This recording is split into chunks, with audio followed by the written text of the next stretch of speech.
Bismillahirrahmanirrahim. Dari akun Ahmad Maulana. Assalamualaikum Ustaz. Waalaikumsalam warahmatullahi wabarakatuh. Saya mau bertanya, boleh tidak? Boleh. Namanya bertanya ya. Wah, belum tentu dijawab kan? Minta tolong dengan sangat dijawab ya Ustaz. Baik. Apa hukum membaca Al-Quran tidak pakai irama? Dan adakah dalil yang menekankan membaca Al-Quran harus dengan irama? Mohon penjelasannya Ustaz. Terima kasih. Baik. Apa itu irama? Irama adalah Roma. Roma adalah irama. Kan? Irama itu suara yang mengandung nada. Ya kan? Suara yang mengandung nada. Singkatnya begitulah. Bila kita bicara tentang suara yang bernada, apa kaitannya dengan Al-Quran? Maka kita bisa turunkan nanti, ambil satu hadis dulu, satu hadis. Kita tuliskan dulu ya supaya kuat referensinya. Boleh dicek nanti ya, boleh dicek. Rawinya namanya Al-Bara. Al-Bara. Ya, Al-Bara bin Azib. Ditemukan di Ibnu Majah misalnya. Nomor hadis 1342. Di Al-Bukhari ada, tapi mu'allaq sifatnya. Dan nanti mausul juga di beberapa hadis yang lain. Perhatikan baik-baik. Langsung saja qala Rasulullah sallallahu alaihi wasallam. Perhatikan kalimatnya. Zayyinul Qur'ana bi aswatikum atau kama qala Rasulullah sallallahu alaihi wasallam. Baguskan bacaan suara-suara kalian itu saat membaca Al-Quran. Baguskan suara kalian itu saat membaca Al-Quran. Zayyinul Qur'ana bi aswatikum. Baguskan bacaan Quran itu melalui suara-suara kalian. Intinya demikian. Fa inna husnas sauti yazidul Qur'ana husna. Karena bagusnya suara itu bisa berdampak juga kepada bagusnya penerimaan dari ayat-ayat Quran yang didengar. Jadi kalau suara yang digunakan untuk membaca itu bagus, baik, maka terdengarnya pun enak. Bagus, baik. Nah sekarang standar bagusnya apa?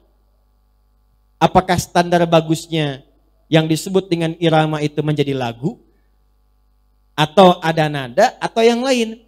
Maka ulama mengatakan maksudnya akhriju bi aswatikum, ya, maka keluarkanlah dengan suara-suara Quran itu, dengan suara-suara kalian itu, bihi, saat membaca Al-Quran, bitajwidi wat tahsini wat tartili. Yang dimaksud bagusnya suara ini adalah satu, mengacu kepada tajwid, atau standar tahsin,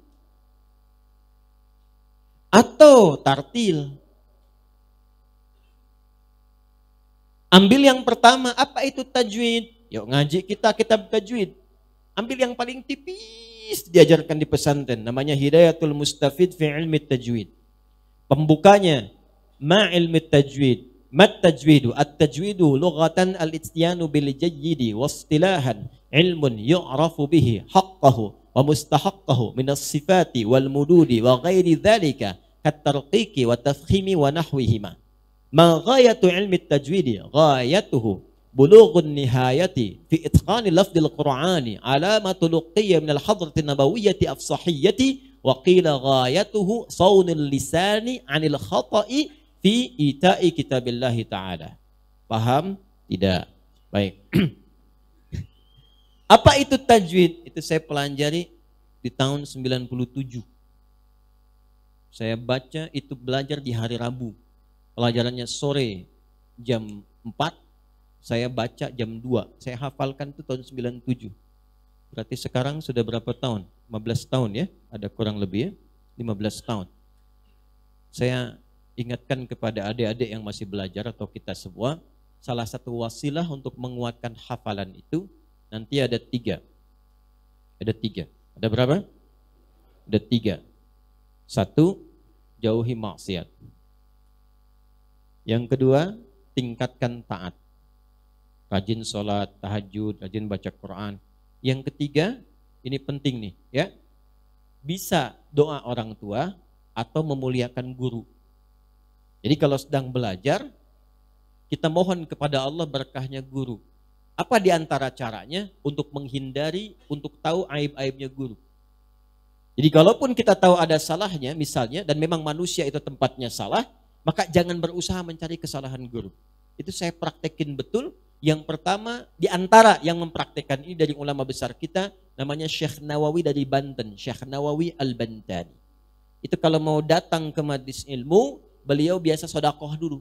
Sodakohnya diniatkan kepada Allah supaya dihindarkan diri dari melihat aibnya guru. Makanya jadinya berkah, ilmunya banyak. Dan itu memberikan kekuatan. Nah, gabungan semua itu disebut takwa. Di mana dalilnya? Al-Baqarah di ayat 282, di ujung akhirnya, paling kiri sebelah bawah. Wattaqullaha wa yu'allimukumullah. Apa itu tajwid? Tajwid itu menghadirkan sesuatu dengan baik dan benar. Kalau terkait dengan Quran, membaca Quran sesuai petunjuk yang diberikan oleh Nabi SAW dengan aturan-aturan tertentu, mengucapkannya benar keluar dari tempatnya, plus dengan karakter sifat-sifat hurufnya. Singkatnya demikian, sehingga keluarlah panjang-panjang, pendek dibaca pendek. Tahu kapan menyambungkan, tahu kapan berhenti. Itu makomnya tajwid. Apakah dibaca berdengung? Apakah dibaca disambung? Apakah harus berhenti? Makomnya tajwid. Nah, di antara pembelajaran tajwid itu, ada nanti materi-materi yang mengajarkan kita bacaan-bacaan tertentu. Misal, yang paling gampang. Ada yang namanya mad, dibaca panjang. Ya, baik mad tabi'i, singkat dengan 2 harakat. 2 harakat tuh gini, asalnya harakat begini 1, ditambah lagi 1 begini. 1 tambah 1 jadi 2, biasanya dipasangkan tanda begini. 2 harakat itu kalau kita baca cepat di sini, tambah kecepatan yang sama dengan ini. Ya, misalnya fataha begini, fataha, fataha, fataha, tambah lagi pakai alif misalnya, begini. Alif ini gambaran ini, 1 tambah 1. Jadi 2, jadi begini tandanya. Maka dibacalah 2 harakat. 2 harakat itu gabungan baca ini dan ini. Ya, fathah dan fathah. Fataha, fataha, fataha. Nah, kalau nanti 4 harakat, tinggal 1, 2, 3, 4. Kalau mau rumus cepatnya begini, setiap 2 harakat itu, taruhlah kita ambil misalnya 1 detik. Ya, jadi kalau 4 harakat berapa detik? 2 detik. Ya, kalau 6 harakat berapa detik? 3 detik. Setiap 2 harakat 1 detik. Itu paling gampangnya. Ya. Misal kalau 2 harakat 1 detik saja. Alif lam mim. Tahan. Dzalikal kitab.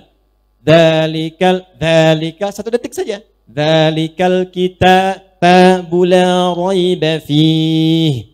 Hudal lil muttaqin. Mad arid disukun bisa 2, bisa 4, bisa 6. Kalau mau 2, 1 detik. Hudal lil muttaqin.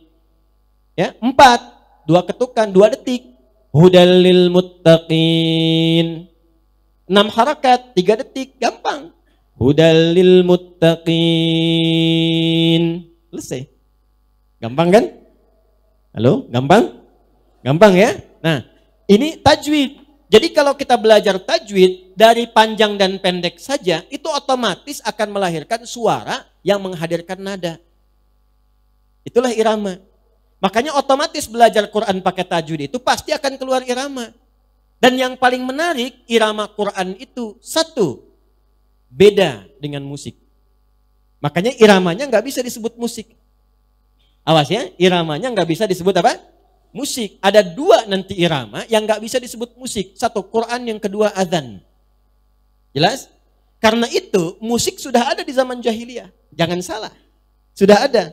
Karena untuk membuat syi'run, orangnya syair, jamaknya syu'ara. Untuk membuat syair itu syaratnya 4. Syair, itu syaratnya 4.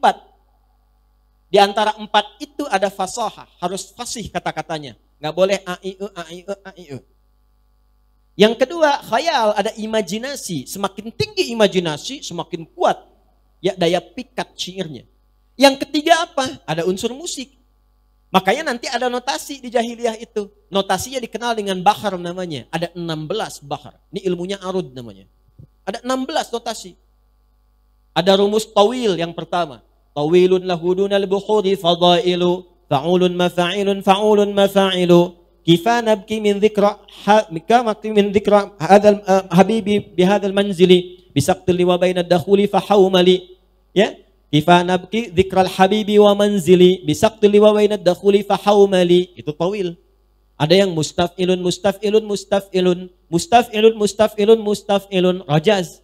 Sautus safiril bulbuli hayyaja qalbi thamili al-ma'u wa zahru ma'a zahri lahdhul muqali fa anta ya sayyidali wa sayyidi wa maulali fakam tayammuni ghazayyilun uqayqali kataftuhu min wajnatin min fi'li hadha ar-rajuli faqala la la la faqad ghada muharwili wa wal walad wali wali ya wailali faqultu la tuwalwili fabayyin lu'ali qalat tauhina kadha in harwadidul muqali kahatan kakailali tab tabuli. Oh, bisa diulang? Ada madid, mufa'alatun fa'ilatun. Ya, apa jadinya? Dipraktekkan. Tala'al badru alaina min thaniyatil. Itu madid, itu rumusnya. Orang jahiliyah udah punya semua, ada 16 rumus. Udah ada. Makanya ketika Quran diturunkan, nggak ada formulasi irama-irama yang menggunakan 16 ini. Makanya mereka tahu ini bukan musik. Mereka paham itu. Karena nggak ada satupun rumus musik dipraktekkan di Quran. Mereka tahu ini bukan buatan manusia. Cuman karena gengsi aja menyoal. Mereka tahu Abu Jahal, Abu Lahab dan Abu yang lainnya itu. Selain Abu Bakar dan yang baik-baik ya. Itu tahu mereka semua itu. Makanya dulu pun sahabat ngerti, syair tuh ngerti. Banyak sahabat ngerti. Tapi nggak pernah ditemukan ada sahabat Nabi baca Quran pakai irama musik, itu nggak pernah. Anda pernah dengar nggak Abu Bakar misalnya baca surat Ad-Duha ya dengan rumus madid? Wadduha wal-laili idza saja. Pernah dengar? Nggak pernah. Karena iramanya beda. Karena itu nggak pernah ada sanadnya. Ya, kalau sudah ada tajwidnya, jangan dipaksakan pakai irama musik. Karena itu nggak akan enak keterimanya. Iyyaka na'budu wa iyyaka nasta'in.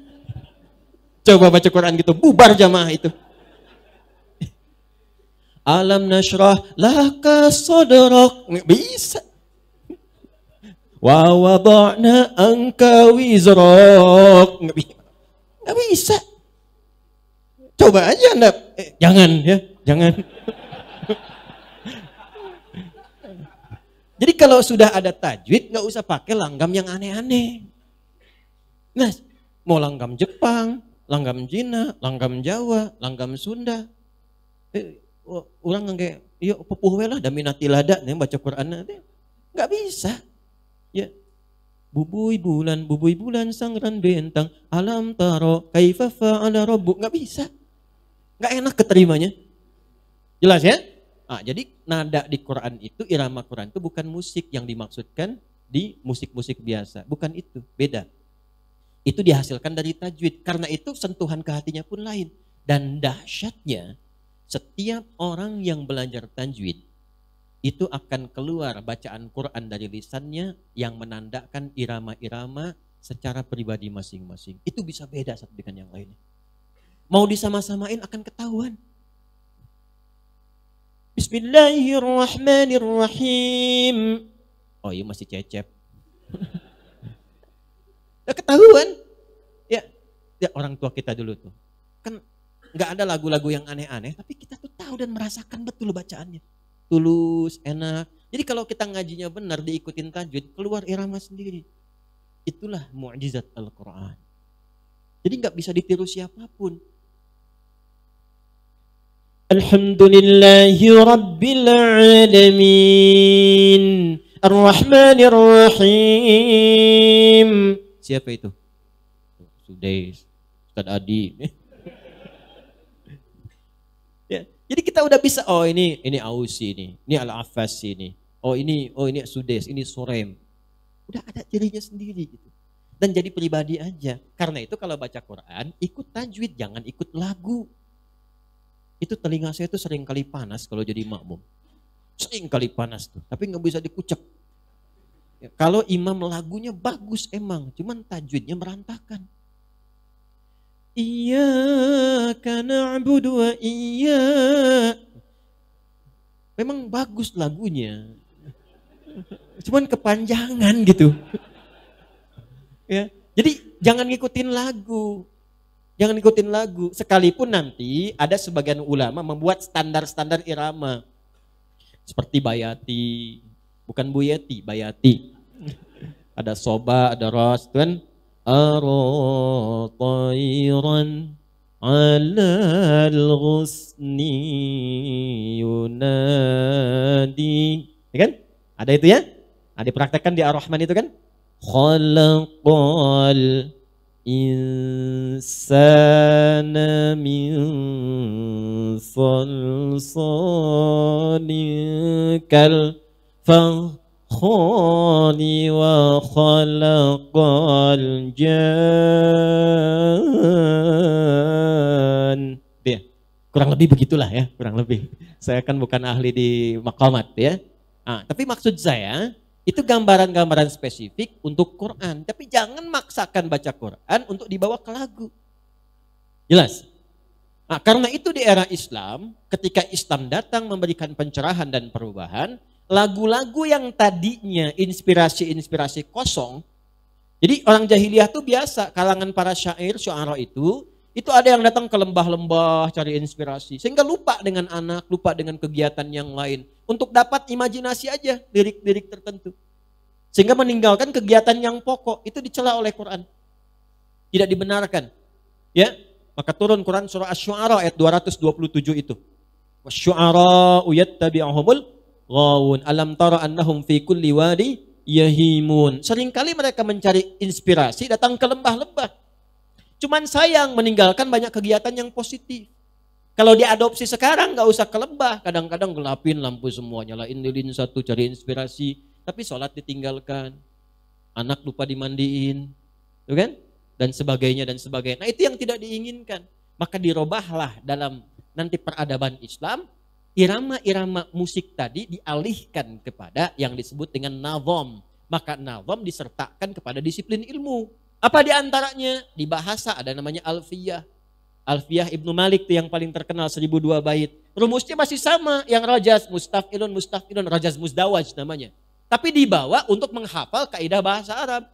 Kalamuna lafdun mufidun kastaqim, wasmun wa fi'lun thumma harfunil kalim, wahiduhu kalimatun wal qawlu am, wa kilmatun biha kalamun qad yu'am. Bil jarni wa tanwini wan nida wa al wa musnadin lil ismi tamyizun hasal bita fa'alti atat wa ya if'ali wa nun iqbalanna fi'lun yanjali. Kalau kita hafal ini, pakar di bidang nahwu dan saraf. Ada alfiyah di bidang hadis. Ada alfiyah, ada nanti syatibiyah. Itu nawamat semua itu untuk menghafal kaidah-kaidah tajwid. Nah, itulah di masa era Islam. Begitu mulai ditinggalkan khazanah pengetahuan itu, menjauh dari Quran, jauh dari hadis, orang dulu baca hadis itu jadi kurikulum hidup. Aduh saya gelisah, iman saya itu naik turun terus, gimana supaya naikin dan gak turun? Maka bacalah kemudian kurikulum hadis. Yang dicari di Al-Bukhari itu bukan cuma 1-2 hadis. Buka topiknya, kitabul iman, kitab yang kedua, topik yang kedua tentang iman, 57 hadis. Dipelajari semuanya, sehingga iman naik lagi. Pencari ilmu, baca topik nomor 3, kitabul ilmi. Itu caranya. Jadi cara orang berinteraksi dengan hadis itu membawa hadis sebagai kurikulum kehidupan. Anda pebisnis, kenapa nggak mengeluarkan hadis-hadis tentang bisnis? Anda pelajar, kenapa nggak mengeluarkan ayat-ayat hadis-hadis tentang ilmu? Al-Bukhari itu sebelum menampilkan hadis, ayatnya dulu. Ayat, hadis, ayat, hadis, ayat, hadis. Nanti prakteknya lihat di sirah. Makanya kita itu lengkap, nggak ada celahnya sama sekali. Begitu itu ditinggalkan, ngajinya satu, itu pun nggak jadi kurikulum hidup. Babnya di niat aja, innamal amalu binniyat, innamal amalu binniyat. Sampai di situ. Kita ini siapa? Sebagai seorang ayah, saya tanya jujur aja malam ini. sebagai seorang ayah, pernah nggak mengeluarkan ayat-ayat bimbingan tentang menjadi ayah yang baik? Katanya pengikut Nabi, pernah nggak mengeluarkan hadis-hadis Nabi tentang ayah? Pernah nggak mengeluarkan ayat-ayat dan hadis tentang bagaimana tanggung jawab seorang anak terhadap orang tuanya? Ya bagaimana mau soleh kalau petunjuk kesolehan itu nggak pernah dibaca? Bagaimana mau benar kalau kebenaran itu nggak pernah dihadirkan? Harusnya baca, pahami, amalkan. Itulah muslim. Karena itu disebut muslim, tunduk, patuh. Pada apa? Pada ketentuan. Ketentuan siapa? Allah. Ada di mana? Quran. Penjelasnya di mana? Hadis. Makanya syahadat kita dua paketnya. Asyhadu an la ilaha illallah wa asyhadu anna Muhammadan Rasulullah sallallahu alaihi wasallam. Begitu caranya. Begitu ditinggalkan itu balik lagi. Makanya yang tadinya maqamat, nazamat untuk ilmu, balik lagi begitu diambil oleh barat jadi notasi musik lagi. Notasi musik lagi. Dibawa ke Persia. Jadi apa di Persia itu? Jadi do re mi fa sol la si do, dal ro mim fa sol lam si dal. Itu dari Persia, dari khazanah Islam. Ketika diambil kemudian ke barat, dikembangkan di barat, kan barat punya tipikal, keimanan kan belum ada. Dikembangkan dengan intuisi saja, maka jadi notasi lagi. C, D, E, F, G, A, B, C, G, A, B, C, D, E, Fis, G, D, E, Fis, G, A, B, Cis, D, A, B, Cis, D, E, Fis, Gis, A, E, Fis, Gis, A, B, Cis, Dis, E, B, Cis, Dis, E, Fis, Gis, Ais, B, Fis, Gis, Ais, B, Cis, Dis, Ais, Fis, Cis, Dis, Ais, Fis, Gis, Ais, Bis, Cis. Saya hafal. Cuman apakah main musik bisa? Tidak. Megang gitar? Bisa, megang. Main? Tidak. Gitu. Karena memang saya bukan di situ dan tidak terlalu suka saya. Ya, karena gelombangnya nggak sama dengan Quran. Gelombangnya nggak sama. Tapi ada kebutuhan riset untuk mengetahui hukum. Sehingga bisa membedakan mana yang dibolehkan, mana yang tidak. Ini yang boleh, oh ini yang digunakan. Ini yang tidak boleh, jangan dilakukan. Kapan jadi boleh, kapan jadi tidak. Dalilnya mana, alasannya apa, kaidahnya apa. Sehingga keluarlah produk hukum. Itu kepentingannya. Halo? Wah ya. Saya kira terjawab ini ya. Nah, jadi yang paling dipentingkan itu adalah irama yang dimaksudkan memperbaiki bacaan dari segi tajwid. Tahsin, ya, tahsin bagusnya bacaan secara benar disampaikan. Tartil terukur sesuai dengan hukum-hukum. Kapan dibaca panjang, pendek, waqaf, ibtida, ya, dan seterusnya. Itu yang dimaksudkan. Adapun nanti irama akan muncul dengan sendirinya yang menyesuaikan dengan kepribadiannya. Makanya ketika keluar bacaan Quran itu dahsyatnya. Itu bisa menjadi syifa untuk pribadinya dan rahmat. Rahmat memberikan ketenangan, syifa memberikan kekuatan dan kesembuhan. Jadi kalau rajin baca Quran, rajin ya, sesuai tajwid, yang pertama Allah akan berikan kelapangan pada hati kita. Makanya orang ahli Quran itu hatinya cenderung lapang. Nanti manfaatnya itu akan dibawa mudah menerima ujian-ujian hidup. Ya, jadi ketika mendapatkan masalah itu, nggak cepat merespon dengan kegelisahan dan nggak banyak curhat. Miftahul Jannah, masjidna menit tebihnya, tulis gitu. Buat apa dituliskan? Kan udah ada odong-odong depan. Naik selesai. Ya, tapi kalau kita lapang, enak gitu keterima. Apapun itu, wajar. Kesulitan itu wajar. Ya, tapi tidak wajar menjadikan kesulitan sebagai keluhan, karena itu bukan solusi. Jelas? Oke, itu ya. Yang kedua syifa. Syifa itu penyembuh. Ya, penyembuh pertama itu bagi penyakit hati. Hati itu ada penyakitnya. Kalau penyakit fisik disebut dengan daun, obatnya dawa. Penyakit hati disebut dengan maradun. Fi qulubihim marad. Fazadahumullahu marad. Marad itu apa contohnya? Kalau penyakit fisik itu pusing, mual, sakit luar. Kalau penyakit hati ria, sombong, dendam, iri hati. Makanya irinya iri hati. Saya belum pernah temukan iri akal. Iri hati. Itu yang dijaga. Bagaimana cara satu obatnya? Meningkatkan ibadah. Yang paling potensial bisa digunakan adalah dekat dengan Al-Quran. Makanya orang ahli Quran tuh lembut gitu. Melihat orang tuh bi'ainir rahmah, dengan pandangan kasih sayang. Ya, jadi kita melihat orang tuh selalu ada peluang taatnya gitu. Saya tuh kadang juga suka minta maaf pada orang-orang yang mungkin pernah menyakiti. Kalau cara saya merespon mungkin kurang baik. Ya. Kenapa? Karena sepanjang berkehidupan dia masih punya hak untuk menjadi soleh. Dan jangan hambat itu. Sepanjang dia hidup, kita hidup, beri jalan untuk berbuat baik. Walaupun itu pilihan bagi yang bersangkutan. Minimal hisab kita diringankan. Ya, saya tidak ingin ditanya di akhirat nanti, kenapa kamu cela dia? Ya kan? Padahal dia saya biarkan mencela kamu supaya kamu memaafkan dia, dan dengan maaf itu ada doa untuk dia. Mungkin demikian. Jelas ya? Baik, kita